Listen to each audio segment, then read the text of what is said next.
दोस्तों, star plus के popular show उड़ने की आशा में इस समय एक के बाद एक दिलचस्प मोड़ देखने को मिल रहे हैं। हर एपिसोड में नई साजिश, नए रहस्य और पुराने झूठों की परतें खुल रही हैं। अब कहानी एक ऐसे मुकाम पर पहुंच चुकी है जहां सचिन का चक्रव्यूह तेजस को पूरी तरह से जकड़ने वाला है। तेजस और रेणुका की सच्चाई अब धीरे धीरे सबके सामने आने वाली है और ये राज खुलते ही परेश की जिंदगी में भूचाल आने वाला है।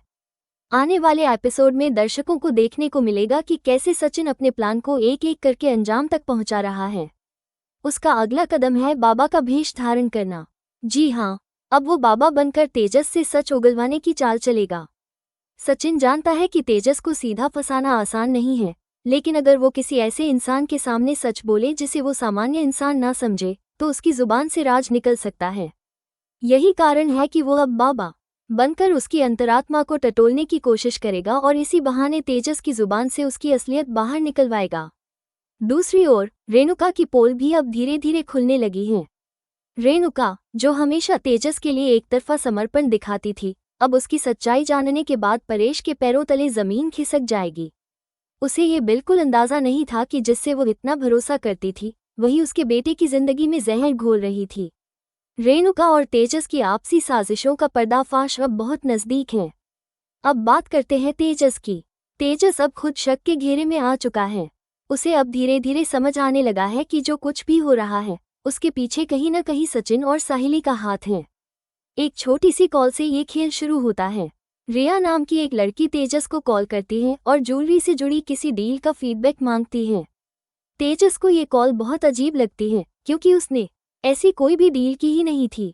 उसे अचानक शक होता है कि यह कॉल सिर्फ एक बहाना है और इसके पीछे कोई गहरी साजिश छुपी हुई है। उसके दिमाग में तुरंत सचिन और साहिली का नाम आता है। वो समझ जाता है कि अगर गलती से भी उसने कुछ गलत बोल दिया तो वो खुद ही फंस सकता है। इस कॉल का जवाब देते हुए तेजस गुस्से में रिया पर चिल्लाता है। वो कहता है, मैंने कोई भी ज्वेलरी नहीं खरीदी है।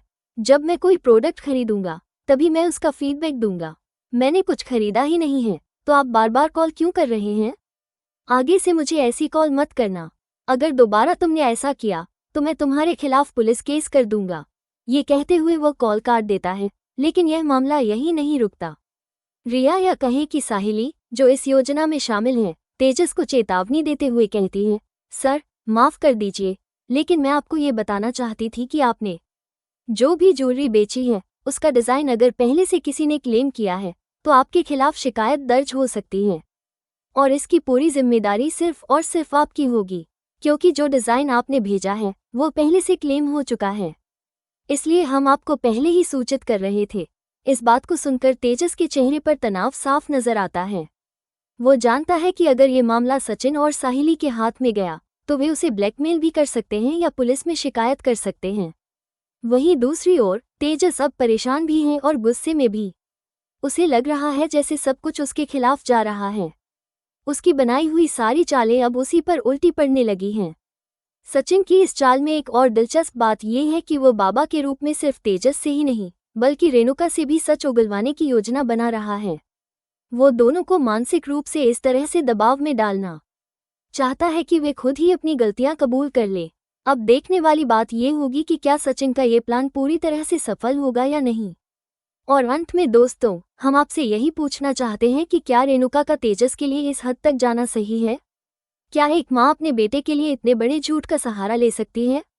क्या एक महिला जो खुद को सच्ची औरत समझती है, अपने बेटे के लिए किसी और की जिंदगी बर्बाद करने का हक रखती है?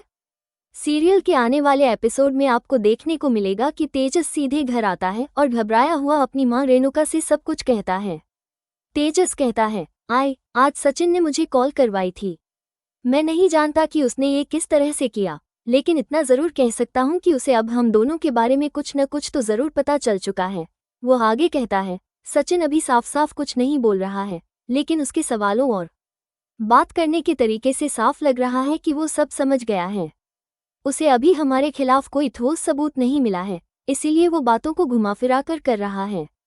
लेकिन अगर एक बार उसके हाथ में सबूत लग गया तो वो मुझे छोड़ेगा नहीं। तेजस के चेहरे पर डर साफ झलक रहा होता है। वो रेणुका से कहता है, सचिन से ज्यादा मुझे डर रोशनी का है।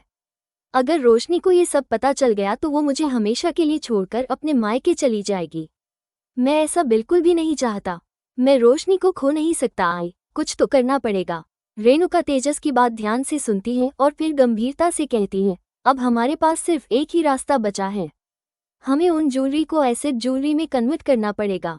अगर सचिन और साहिली को पता चल गया कि ये सब हमने किया है तो वे हमें बिल्कुल भी नहीं छोड़ेंगे और तब तक चैन से नहीं बैठेंगे जब तक उन्हें अपने सवालों का जवाब नहीं मिल जाता। रेणुका की योजना सुनकर तेजस थोड़ा चौंक जाता है, लेकिन फिर वो सोच में पड़ जाता है। रेणुका अपनी बात को आगे बढ़ाते हुए कहती है, अगर तू नहीं चाहता कि तेरा घर बर्बाद हो, परेश तुझसे नफरत करने लगे और रोशनी तुझे छोड़ दे, तो तुझे ये काम करना ही होगा। तुझे किसी भी हाल में वो ज्वेलरी खरीद कर वापस लानी होगी और उन्हें दूसरे नकली ज्वेलरी से बदलना होगा। तेजस असमंजस में दिखता है। वो परेशान होकर सोचता है, आय कह रही है कि ज्वेलरी को खरीद कर लाना पड़ेगा, लेकिन 5 लाख रुपये कहाँ से लाऊं? मुझे इतनी बड़ी रकम के लिए ढेर सारे प्रोडक्ट बेचने होंगे और आय को तो अच्छे से पता है कि सेल कितनी कम हो रही है इन दिनों। तेजस की ये चिंता बिल्कुल जायज़ है। मार्केट की स्थिति पहले से खराब है, ग्राहक कम हो चुके हैं और ऊपर से सचिन का शक भी अब तेजस के लिए मुसीबत बनता जा रहा है। वो जानता है कि वक्त अब उसके पक्ष में नहीं है। इस पर रेणुका फिर बोलती है, मुझे इससे कोई फर्क नहीं पड़ता कि तुझे पैसे कहाँ से लाने हैं या तुझे कितने प्रोडक्ट बेचने पड़ेंगे। तुझे जैसे भी हो वैसा कर, लेकिन ये काम होना चाहिए। अगर तूने ये नहीं किया तो समझ ले, हम दोनों बहुत बड़ी मुसीबत में फंस सकते हैं। सचिन और साहिली हमें बख्शेंगे नहीं। अब तेजस एक दोहरे दबाव में है, एक और माँ का आदेश और घर को बचाने की जिम्मेदारी, दूसरी ओर आर्थिक तंगी और लगातार बढ़ता डर। उसे लग रहा है जैसे उसके पास कोई रास्ता नहीं बचा है। अगर वो रेणुका की बात मानता है तो उसे गैरकानूनी काम करना होगा, और अगर नहीं मानता तो सचिन उसकी पोल खोल सकता है और रोशनी उसे हमेशा के लिए छोड़ सकती है। इधर रेणुका भी अब पहले जैसी शांत नहीं रही। वो तेजस को बार बार ये समझा रही है कि यदि वे अब भी चुप बैठे रहे तो बहुत देर हो जाएगी। उसे लगता है कि सचिन और साहिली उनके खिलाफ सबूत इकट्ठा करने में लगे हैं और एक बार जब ये राज सबके सामने आ जाएगा तो न केवल तेजस की शादी टूटेगी बल्कि समाज में भी उनकी बदनामी होगी। तेजस अब खुद से पूछने लगा है, क्या वो सचिन और साहिली को झूठा साबित कर पाएगा? क्या वो रेणुका की योजना को बिना पकड़े पूरा कर सकेगा? क्या रोशनी को सच्चाई का पता नहीं चलेगा, या फिर सच्चाई के सामने सब कुछ उजागर हो जाएगा और उसकी दुनिया बिखर जाएगी? इसी बीच तेजस की बेचैनी और डर बढ़ता जा रहा है। वो बार बार वही सवाल खुद से पूछता है, अगर मैं ये सब नहीं कर सका तो क्या होगा? क्या मेरा घर टूट जाएगा? क्या मैं रोशनी को हमेशा के लिए खो दूंगा? क्या मैं सचिन का सामना कर पाऊंगा? दोस्तों, अब ये देखना बेहद दिलचस्प होगा कि तेजस आगे क्या कदम उठाता है।